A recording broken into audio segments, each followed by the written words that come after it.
And I hear quite a few guys coming in from the US now, it's clear. So you, I think, dominate a lot. But anyway, I won't hold you.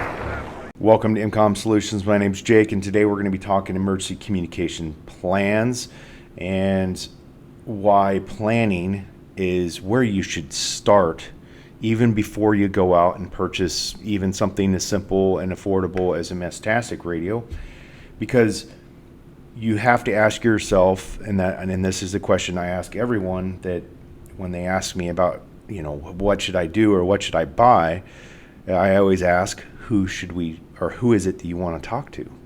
And that kind of gets you started, right? So we're going to go over a quick form I created on my website. We're going to discuss a little bit more about emergency communication planning and why it's so important.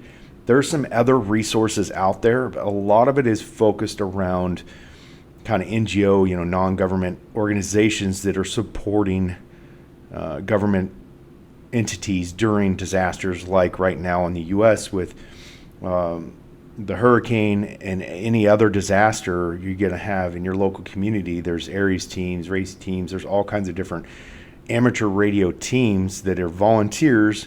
And I know this because I'm an ARES member in my local community when I'm back in the U.S. Obviously, I'm not here in Europe, but I'm still a member of that team.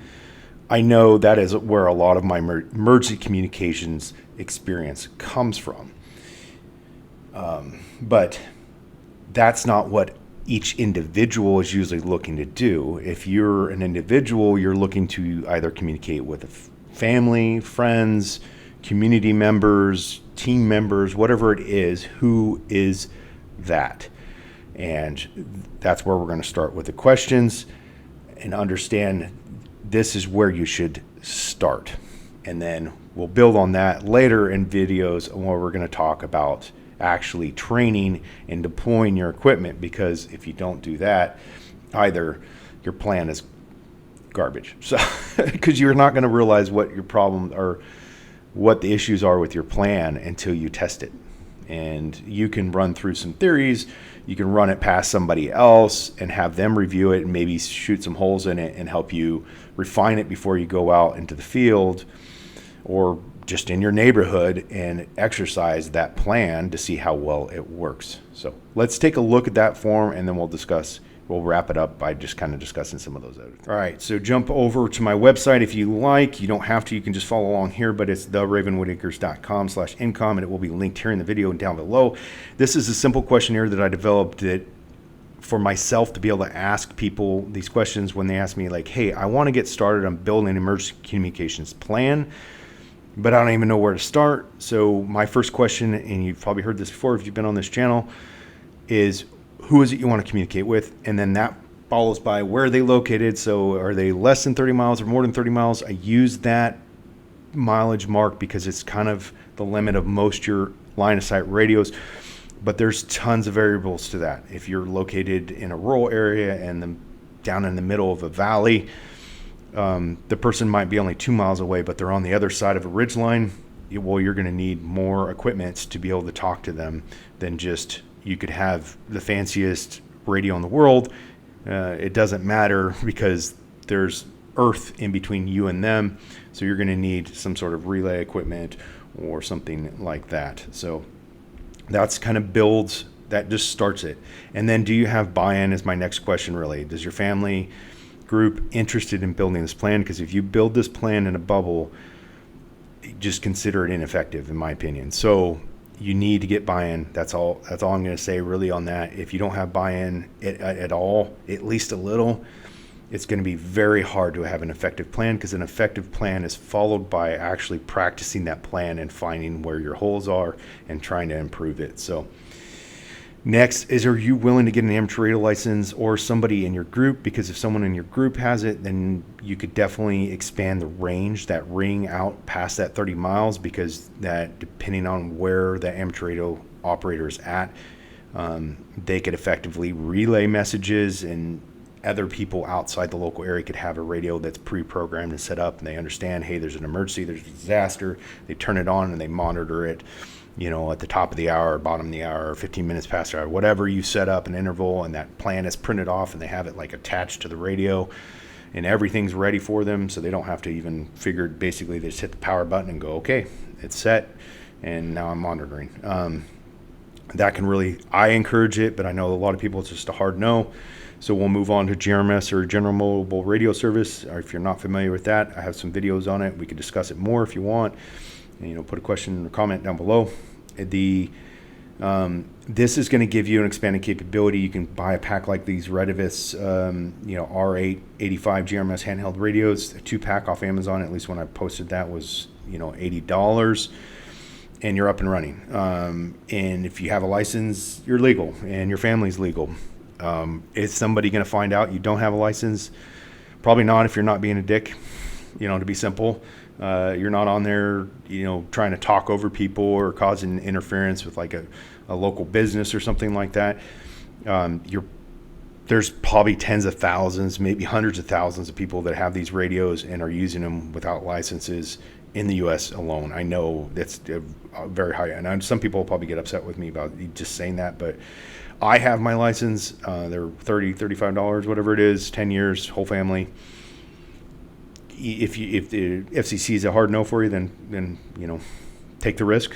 That's on you. It's not. I'm not encouraging you to do it, but I just understand you are risking the potential of getting a fine.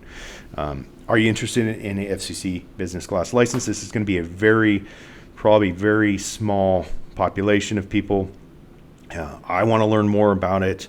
I knew it existed, but the Tech Prepper, a great YouTube channel, he has one so that he can use voice encrypted communications and speak with his family. That's what businesses typically use, so that they can talk, and the neighbor or somebody just down the street can't monitor about what they're saying over those radios.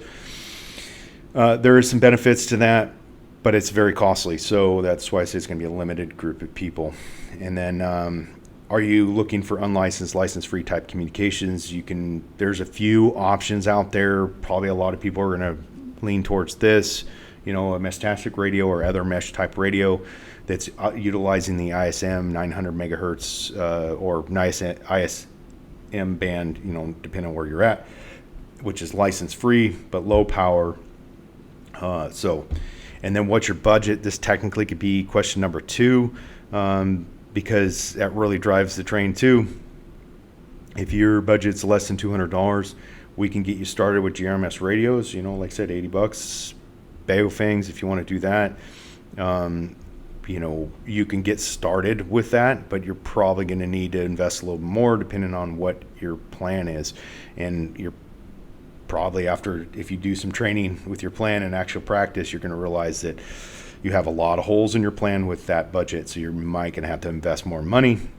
And then, because like I said, you can get probably 5 Baofangs for around $200. I have to look, but I haven't looked in a while. But I know there's like some, I think on Amazon you can find like 6 packs of them. I'm not sure what that goes for, but so just understand with budget, with money comes more capability. It's a simple fact of the matter. Yes, there is you can get more capability a lot of times with buying like the Chinese radios, the Baofangs, the Xiegu G90. Like I have a Xiegu G90 for HF stuff, right? And it's $400 or $500 for the kit. If you buy the expanded kit, I think you can get them a little less. You can probably find them used for way less. But then once you get into like the name brand, the EmComm, the Yaesu, the Kenwood, whatever, you're going to start seeing the dollars go way up, and you can get into the thousands really, really quick. And where people don't realize with radios, a lot of times it's the accessories, the equipment, the antennas, the coax, all the other stuff that goes along with it that really starts to add up. Because you're like, oh, I bought the radio, it was $500, and oh man, now I got to buy a good antenna, I got to buy a mount for it.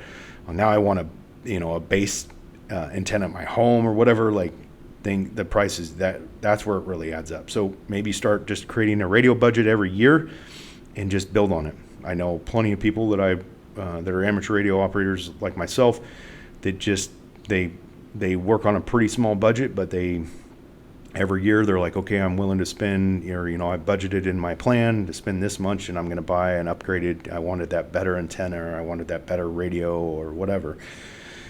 Are you looking for encrypted communications? We kind of talked that already. You're going to really, your Meshtastic, because it's license free, or other mesh radios.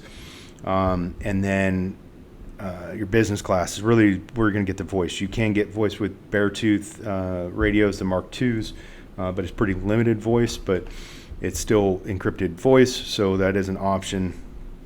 And then some of these other, a lot more expensive mesh radios, I mean, way more expensive, can offer that, but it gets way complex there. So, but that's where something like Meshtastic falls in pretty nice, is a supplement to your plan for that small intergroup, short range, encrypted communications.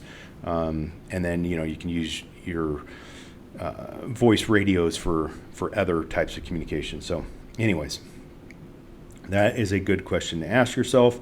And then, are you familiar with mesh radio systems? If you're on this channel, you probably are. Or you're watching this, you probably are. But there is a lot out there other than Meshtastic, and Meshtastic is growing immensely. And I'm going to be doing a pros and cons video in the future of Meshtastic versus Beartooth, even though I personally feel like they're not quite on the same level, but a lot of people do. So anyways, if you do fill this out, it's optional, right? You can put your name. I don't even think you have to put your name in there. You can just hit submit, and or email if you want some sort of response, or you can just put questions, comments here in the video down below. If you've watched this long, I hope you found what we're doing here at EmComm Solutions useful to you, and you subscribe to the channel, follow us at our other social media links, which are below, and stay tuned for more videos. Thanks for watching.